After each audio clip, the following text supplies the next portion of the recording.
সারিকা আপু। এই মিষ্টি হাসি আপুটার নাম সারিকা আপু? কথা বলেন না আপনি? এই যে মিস্টার আইসক্রিম বয়, এরকম রাস্তায় দৌড়াদৌড়ি করলে তো সমস্যা।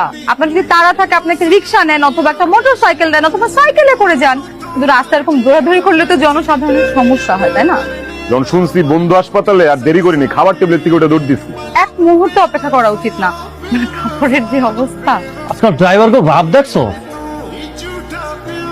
আপনি সেদিনের আইসক্রিম বয় না? আইসক্রিম বয়? তো এখানে কি মনে করে? এটা আপনাদের বাসা তাই না? তোমাকে ওর সম্পর্কে সবকিছু খবর আমি নিছি। এখন একদিন আইসক্রিমের দাওয়াত দিতে আসছি। কি কি জানেন?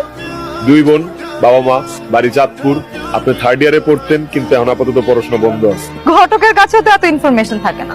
আমি যদি ভুল না করে থাকি, আপনি আমাকে ফলো করছেন। ফলো তো করতে পারতেছি না, আপনারা ফেসবুকে খুঁজে পাইনি। আপনারা যেদিন প্রথম দেখছি সেদিন থেকে আমার নাওয়া খাওয়া ঘুম ব্যাগ পাতিলে জমা রাখছি। কি বলছেন? আমি তো আপনার